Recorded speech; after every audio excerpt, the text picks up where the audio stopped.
Presentamos Entrevista.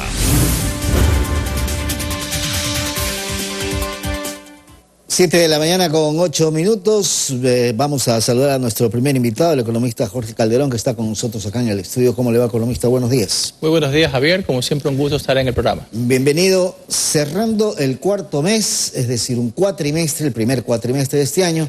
Y económicamente, ¿qué avisora el país? ¿Qué perspectivas tenemos desde el punto de vista económico?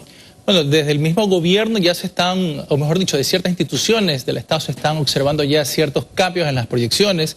El gobierno sigue siendo muy optimista, tratando de alcanzar un crecimiento por encima de los 3.5% del PIB. El Banco Central ya hizo unos ajustes.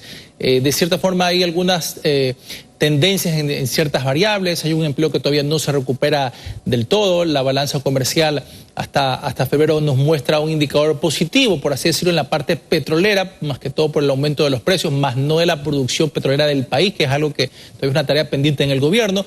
Pero la balanza no petrolera tiene un saldo negativo. Si vemos los impuestos, hay un aumento en la recaudación tributaria por encima de lo esperado, en cerca de $200 millones hasta el mes de marzo.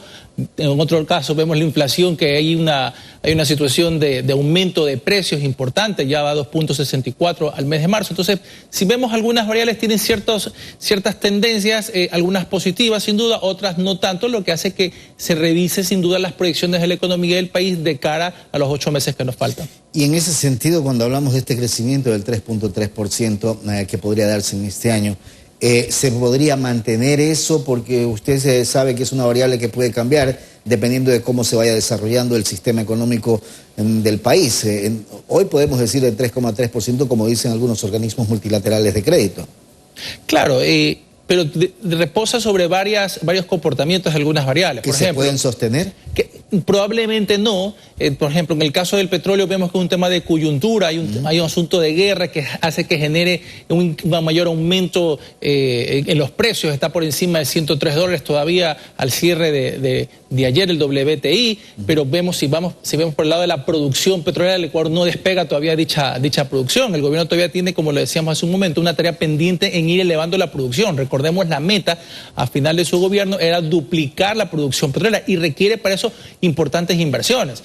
Estamos rondando los 400.000 barriles diarios, cuando hasta hace unos 4 o 5 años la producción estaba por encima de los 500.000 barriles diarios. Por otro lado, tenemos unos importantes costos logísticos que están afectando a toda la economía mundial, lo que hace que muchos productos se estén encareciendo en las distintas economías, y el Ecuador no deja de ser la excepción. La recaudación tributaria ha aumentado sin duda porque hay una mayor reactivación económica. Todo lo que se compare con 2020, que es el año de la pandemia, 2021, resulta una mejoría, pero al Ecuador todavía le falta llegar a indicadores prepandémicos. Entonces hay una tarea pendiente. Vemos que la parte de estímulos privados no ha sido factible para el gobierno porque no pasó la ley de inversiones, y eso sin duda va a retrasar los planes que tenga el país. Todos los países alrededor del Ecuador, Colombia, Perú, están buscando ser cada vez más atractivas las inversiones, y el Ecuador se está quedando. El gobierno puede tener buenas intenciones en ese sentido, pero si no hay un conjunto de leyes articulado, no hay predisposición por parte de algunos actores políticos, difícilmente pueda conseguir ese objetivo. En todo caso, suena bien la recuperación post-pandemia, pero lo que tenemos hoy en día son cifras de lo que fue el 2019, y por ahí andamos peleando para llegar a ese nivel que estuvimos en el 2019, economista. Por supuesto, recordemos que en el 2020 la economía cayó casi en 8%, el año pasado se recuperó un 4%, pero en todo caso es un efecto tipo rebote,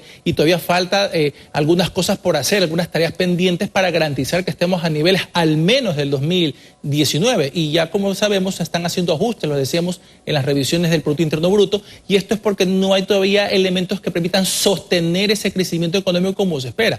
El gobierno aspira al 2025 tener un 5% de crecimiento de la economía y que eso se mantenga en el tiempo. Pero insisto, hay tareas pendientes que difícilmente van a poder permitir lograr ese objetivo. Un país se consolida económicamente cuando su crecimiento es estable durante 5 o 4 años mínimo, para poder decir que la economía va en el camino correcto. De lo contrario, vamos a estar en este sub y baja de crecimientos económicos que todavía no podemos recuperar lo que fue en el 2019.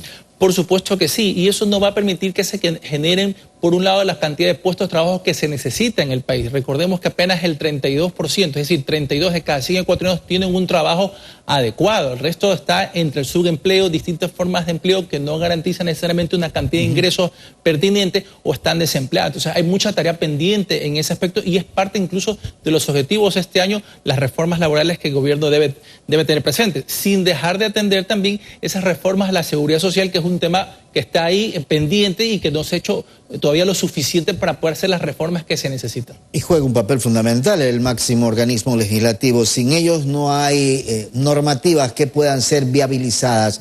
Y el tema de la reforma laboral es fundamental. De lo contrario, vamos a seguir con el esquema antiguo, ¿no? Sin duda. Y si ya vemos que este esquema antiguo, como bien los menciona Javier, ya ha propiciado que no exista la cantidad de empleo suficiente, que no se dinamicen las contrataciones, especialmente de aquellos en el grupo etario entre los 16 a 35 años, los jóvenes, donde se acentúa más el desempleo, o aquellas personas mayores de 54 años, donde también se acentúa, son el segundo grupo en donde se acentúa el desempleo y su empleo. Poco o nada se puede conseguir para garantizar la estabilidad de un proceso económico. Y sin duda, todos los actores, especialmente el legislativo, juega un papel fundamental, porque es ahí donde se tratan todas las reformas, las leyes, toda la normativa jurídica que se necesita instalar para que se pueda generar un clima adecuado para inversión, seguridad jurídica. No solo se trata de discursos, sino también de acciones concretas que permitan justamente esa coordinación de esfuerzo. En todo caso, es una tarea pendiente en la parte política que tiene el gobierno para tender los puentes y de alguna forma, basado en consensos mínimos, en una agenda de gobernabilidad, establecer qué hitos se pueden alcanzar en los 3 años de gobierno que le falta al presidente Lasso. No es su expertise, pero la crisis política, esta inestabilidad en la Asamblea, esta falta de institucionalidad genera que el inversionista no venga al Ecuador. Seamos claros en eso, economista. Por supuesto que sí, y eso se refleja también en el riesgo país, porque este indicador no solo trata o establece ciertas situaciones o percepciones sobre los aspectos económicos, sino sobre los aspectos de gobernabilidad. Si no hay los puentes entre los distintos actores políticos, ejecutivos, legislativos y los demás, difícilmente los países, o en este caso el Ecuador, puedan garantizar esa estabilidad jurídica y ser atractivos para inversiones. Por tanto, habrá un riesgo país donde nos muestra la percepción de aquellos inversionistas en los cuales dicen, momento, hay países que están con mejores condiciones, que tienen trayectorias de gobernabilidad, de institucionalidad, de coordinación justamente entre estos actores políticos de cara a poder sacar al país. Un caso que tenemos son Colombia y Perú, lo hemos dicho. Cercanos nuestros vecinos. Por supuesto, Perú ha tenido unos 20 años en que ha habido presidentes de distintas tendencias políticas, derechas, nacionalistas, de izquierda, centroizquierda, entre otros, pero así sigue siendo un país atractivo a la inversión. ¿Por qué? Porque hay respeto a la institucionalidad. Hay normativa jurídica que permite ser atractivo para inversiones. Incluso muchas empresas ecuatorianas en su momento se trasladaron a Perú por ese imán de inversión. El Ecuador no, todavía le falta mucho. Hay que recordar que no se trata de una carrera de velocidad, sino de persistencia. Y en ese sentido tenemos que generar todas las condiciones adecuadas en función de cómo se comportan los actores políticos de cara justamente a atraer inversiones y brindar esa seguridad jurídica. Economista, quiero agradecerle por haber estado con nosotros esta mañana. Buen día. Muchas gracias, Javier. Buenos días. Gracias, el economista Jorge Calderón. Vamos inmediatamente con Hernán Samaniego, quien tiene también la siguiente entrevista. Hernán, adelante.